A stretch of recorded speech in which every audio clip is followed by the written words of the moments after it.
Entonces, doctores, tenemos que hacer un buen diagnóstico. Un buen diagnóstico. El paciente que se queja de dolor, el paciente comprometido desde el punto de vista de disfunción temporomandibular, en este caso, pues en el bruxismo, paciente que bruxa, tenemos que saber cuál es la causa de ese dolor. Entonces, si el paciente nos responde positivamente, doctores, al examen muscular, es decir, si son los músculos que le duelen, el paciente puede tener cualquiera de esas tres patologías, una cocontracción protectora, un dolor muscular local o un mioespasmo. Rápidamente, ¿qué cosa es cada una, doctores? El paciente puede tener, la cocontracción protectora es un dolor muscular, por decirlo, tipo fatiga, no llega a ser tan fuerte, ¿ok? Con un deprogramador anterior como está aquí, se puede solucionar, ¿sí? Estamos viendo las placas en bruxismo más comunes, ¿sí? Pero aquí, cuando el dolor es muscular. El siguiente diagnóstico es el dolor muscular local, que es un dolor que se caracteriza de los músculos, que responde más al tacto, ¿sí? Responde más a la presión. O sea, esos músculos duelen más cuando se les toca. Y este tercer nivel de grado de dolor, que es el mioespasmo, es un dolor muscular más fuerte. La diferencia en estos dos es que el dolor muscular tiene menos tiempo de evolución, menos tiempo de data, ¿ok? Tiene semanas, casi un mes, y el paciente a veces no puede ni dormir de tanto dolor. El mioespasmo, por ejemplo, es un dolor que tiene más tiempo, más de un mes, mes y medio. Es un dolor más fuerte todavía. Sin embargo, doctores, cualquiera de estos dos dolores, y siendo este el más severo, en un primer momento, el paciente llega, lo que ustedes tienen que hacer es hacerle este DAM, este aparatito. O sea, este aparatito se puede ser para los tres, pero como emergencia, llega el paciente con un dolor muscular fuerte, ya sea con un dolor muscular local, o ya sea con un mioespasmo, lo primero que tienen que hacerle al paciente es este aparatito, y este aparatito, aunque parezca mentira, les pasa el dolor inmediatamente, en un día, 2 días ya están bien los pacientes, y después ya pueden usar sus respectivos aparatos. Es decir, que si el paciente viene con un dolor fuerte, por dolor muscular local, por ejemplo, usted le hace su deprogramador anterior, 2, 3 días, el paciente está bien, y ahí ese paciente ya está listo para hacer la placa miorelajante, ¿sí? Llega un paciente con mioespasmo, por ejemplo, ¿sí? Un dolor más fuerte todavía, un dolor muscular, ustedes le hacen su deprogramador anterior, ¿sí? El paciente está 2, 3 días y de ahí le hacen ustedes este aparatito, que es la placa DESVED para mioespasmo, ¿sí? Para dolores musculares locales, la placa miorelajante, ¿ok? Vamos con un ejemplo clínico, doctores. Por ejemplo, miren, esta niña, y ven acá, esta niña yo la vi hace casi 10 años, miren, la primera paciente de odontopediatría. Hasta ese momento yo no tenía pacientes de odontopediatría, ¿sí? Esta niña llegó con un dolor muscular fuerte, esta niña bruxaba, no tenía desgastes dentarios, ¿sí? ¿Ok? No tenían desgastes dentarios que podían decir que esta niña bruxaba, ya que, doctores, cuando un paciente tiene desgaste dentario es que ya es un bruxismo bien avanzado. Y ustedes tienen que aprender a reconocer un bruxismo desde el inicio. Observen la oclusión de la niña. La niña llegó con un fuerte dolor.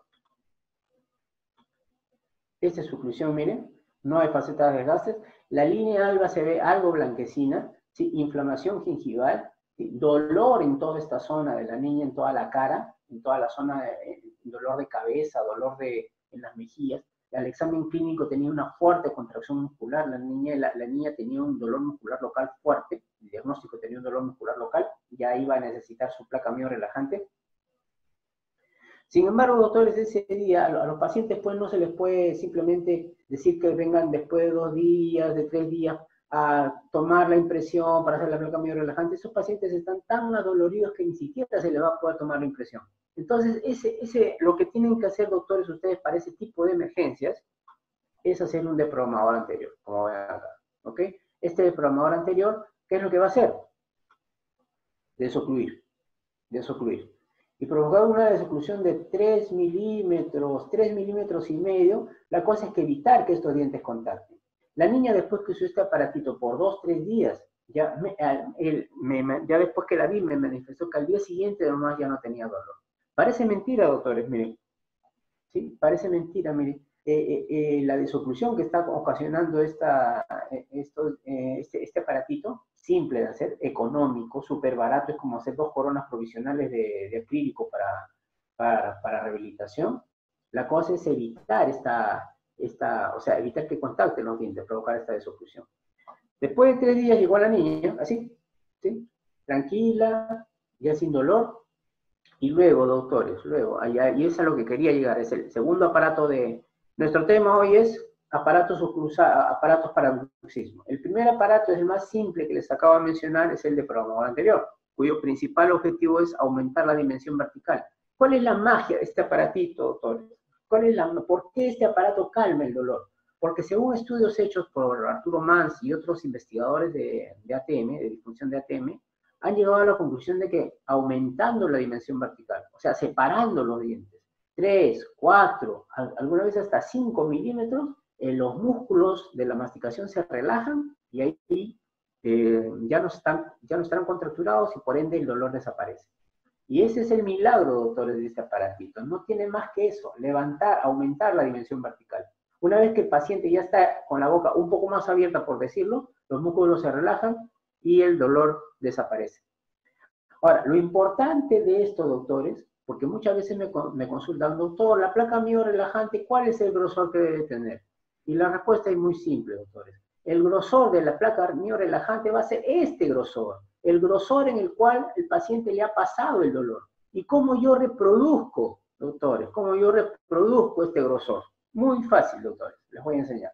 Una vez que viene el paciente, le pones su deprogramador y preparas silicona pesada, lo pones ahí antes de que el paciente cierre, y el paciente ya cierra con el deprogramador puesto, y el espacio, este espacio que tú ves aquí, este espacio es captado por la silicona, ¿sí? La silicona pesada va a captar este grosor, como estás viendo acá, ¿sí? Ahí tú vas ya con el paciente ya más tranquilo, se le toman las impresiones, puede seguir usando este DAM unos 6, 7 días más, una semana, puede usarlo, no hay ningún problema. Esto se monta en el articulador, esta espesura, este grosor que ha sido causado por el mismo deprogramador, este espacio es reproducido aquí, ¿sí? Con la silicona, y se hace la placa miorelajante, doctores, en el grosor que mandó el deprogramador anterior, ¿sí? Esto es muy importante, doctores, que se entienda bien, porque muchos colegas me dicen, ¿cuál es el grosor que debe tener? Por supuesto, debe ser de acrílico acrílico lento, prensado, transparente. No usen esas placas de acetato, a menos que sea una emergencia. Yo no las uso mucho, salvo una emergencia. Y bueno, doctores, es así como debe ser la placa miorelajante. Este es el segundo aparato que tienes que aprender, doctor, a hacer, la placa miorelajante. Vamos a hacer talleres de cómo se hacen eso, vamos a hacer cursos de cómo se confeccionan correctamente, ¿sí? Pero ya te explico más o menos cómo son las circunstancias en que deberían hacerse, ¿sí? Pueden hacer una placa miorelajante en un paciente que bruxa, pero que es asintomático, que no tiene ningún síntoma, ¿sí? Efectivamente lo pueden hacer, doctores. El grosor también no tiene que ser, ahí no tienes que hacer de programador, se puede hacer de frente. Repito, solo en los pacientes que no tienen sintomatología, que no tienen dolor. Pero aquí yo te estoy mostrando el caso de un paciente que tenía dolor, cómo debe hacerse la placa miorelajante. Y no es los músculos los que pueden estar involucrados, doctor, no son solamente los músculos los que pueden doler en estos pacientes. Si tú quieres mirar la articulación temporomandibular, cómo está comprometida, observa, doctor. No le tienes que pedir al paciente mucha cosa. El paciente solamente le tienes que decir que abra y cierre, que abra y cierre. Una articulación sana, una ATM sana, se caracteriza porque el paciente abre tranquilamente 3 dedos, ¿no? Del paciente, ¿no? Le dice a tu paciente que abra y que se ponga 3 dedos paraditos dentro de la boca. En esa distancia no tiene que tener dolor, no tiene que tener ruidos y por supuesto tampoco tiene que tener desviaciones, ¿sí? En el examen que le hagas a tu paciente de ATM, entonces no tienes que hacer una cosa muy difícil de hacer, solamente pídele que abra la boca, ¿sí? Debe abrir la boca derechito, sin desviaciones y sobre todo sin dolor. Vamos aquí mirando, doctores, con los patrones de práctica. Un paciente normal abre así, ¿de acuerdo? Derechito, 3 dedos del paciente de altura, ¿sí? Sin desviaciones y sin ruidos. y por supuesto sin dolor. Vamos con los casos patológicos, miren doctores, a ver, miren, abre la boca el paciente, se va a un lado.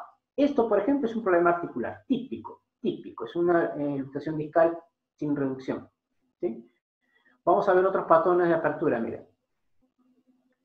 Hay pacientes que a la hora de abrir se van para un lado, como el que acabas de ver, pero hay pacientes que a la hora de abrir se van para un lado y luego para otro lado.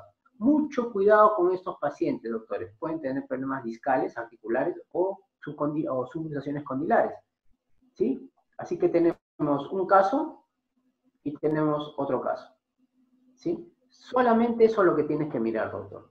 Solamente eso es lo que tienes que mirar. No tienes que mirar una cosa muy difícil. No tienes que ser un especialista en ATM para ver cómo está yendo la articulación de ese paciente, ¿sí? Fíjate que el paciente tiene que tener, más que nada, movimientos rectos, no tiene que desviarse la mandíbula de un lado a otro, no tiene que haber ruidos y por supuesto no tiene que haber dolor.